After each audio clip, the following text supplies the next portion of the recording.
Happy morning guys. இன்றைக்கி நம்ம பார்க்க போகிற வெஹிக்கிள் எர்டிகா. எர்டிகாவில் என்ன கம்ப்ளைண்ட்னு பார்த்தோம்னா, வண்டி ஸ்டார்ட் ஆகும், ரன் ஆகுது, பட் டிஸ்பிளேயில் இசிஎம் லைட் ஷோ ஆகுது. ஸோ நம்ம ஸ்கேன் பண்ணி பார்த்ததில் கேம் ஷாஃப்ட் டைமிங் மிஸ்டுன்னு ஷோ ஆச்சு.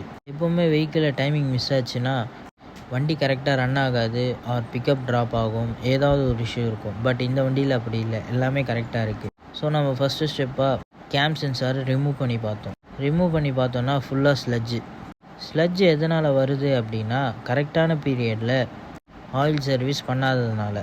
நம்ம கஸ்டமர்கிட்ட இன்ஃபார்ம் பண்ணிவிட்டு, கஸ்டமர் அவங்களுக்கு அர்ஜென்ட்டாக வண்டி வேணும்னு கேட்டதுனால கேம் சென்சார் மட்டும் க்ளீன் பண்ணிவிட்டு ஃபிட் பண்ணி ரன் பண்ணி பார்த்ததில் நோ டிடிசி. பட் கஸ்டமர்கிட்ட பிஃபோராகவே இன்ஃபார்ம் பண்ணிட்டோம், இது ஒரு டெம்ப்ரரி சொல்யூஷன் தான், இது பர்மனெண்ட் சொல்யூஷன் கிடையாது அப்படின்ட்டு. கஸ்டமரும் எனக்கு இப்போ வண்டி தேவைப்படுது, ஸோ நான் அப்புறமா பார்த்துக்கிறேன்னு சொன்னதுனால நம்ம அதை க்ளீன் பண்ணி போட்டு விட்டாச்சு. அதுக்கப்புறம் வண்டியை ஒரு ட்ரையல் பார்த்துட்டு அகெயின் ஸ்கேன் பண்ணி பார்த்தோம், நோ டிடிசி. அதுக்கப்புறம் கஸ்டமர்கிட்ட சூப்பராகவும் ஹாப்பியாகவும் வண்டியை டெலிவரி பண்ணியாச்சு. தேங்க்யூ.